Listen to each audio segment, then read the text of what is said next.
শনিবৰীয়া নিৰামিষ থালিখন আপোনালোকৰ মাজলৈ লৈ আহিছোঁ আৰু নিৰামিষ হ'লেও কেতিয়াবা ধুনীয়াকৈ বনাই খালে ভাত সাজৰ ইমানেই সুন্দৰ হৈ পৰে। তাকে বোলো আপোনালোকৰ মাজলৈ ভিডিঅ'টো আগবঢ়াওঁ। এয়া বজাৰৰ পৰা অনা জাতিলাও, একদম ফ্ৰেছ জাতিলাও আৰু ইমান ধুনীয়া কোমল, খাবলৈ বহুতেই সোৱাদ লগা। গতিকে ভাবিলোঁ জাতিলাও আছে যেতিয়া অকণমান দালি বনাওঁ আৰু এয়া দুপিচ জাতিলাও লৈছোঁ। জাতিলাও দুপিচ কাটি ল'ম, ডাঙৰ ডাঙৰ টুকুৰা হ'লে ভাল লাগে নহয়নে? আৰু জাতিলাও মাছৰ মূৰৰ লগত খাৰ বনালে কি ধুনীয়া লাগে নহয়নে? এইয়া জাতিলাওখিনি ডাঙৰ ডাঙৰকৈ টুকুৰা টুকুৰকৈ কাটি লৈছোঁ। ইমানেই কোমল যে আৰু ডাঙৰকৈ দিলেও খাবলৈ বেয়া নালাগিব। লগতে বিলাহী এটা টুকুৰা টুকুৰকৈ কাটি লৈছোঁ। শ্বৰ্টকাট কিন্তু খাবলৈ খুবেই টেষ্টি হ'ব। এনেকৈ নিশ্চয় আপোনালোকে বনাই খায়েই, তথাপিতো ভিডিঅ'টো আগবঢ়ালোঁ।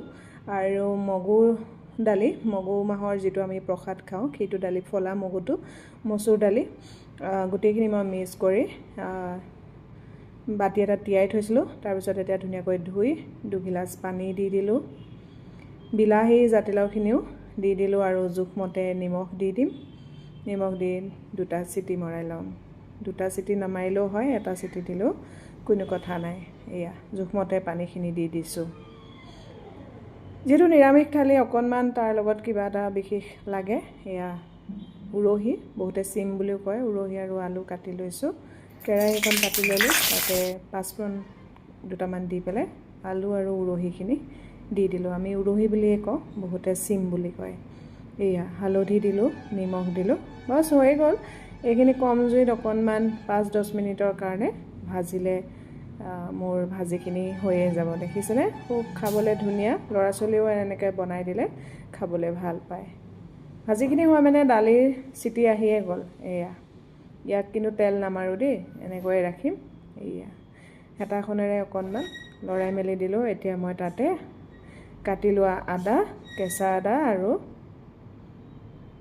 কেঁচা জলকীয়া দি দিছোঁ। মানে আদাখিনি কেঁচা আদা বুলি এইকাৰণেই কৈছোঁ যাতে দালিখনত আদাডোখৰ কেঁচা কেঁচা অকণমান চেণ্ট আহে আৰু খাবলৈও খুব ভাল লাগে।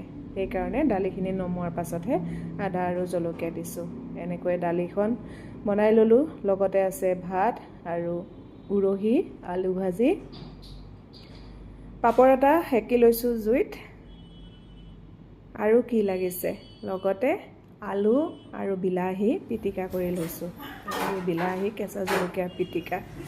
এনেকৈ দুপৰীয়া সাজ খোৱা হ'ল। ভোট জলকীয়া অকণমান, নেমু অকণমানেৰে পৰিৱেশন কৰিলোঁ।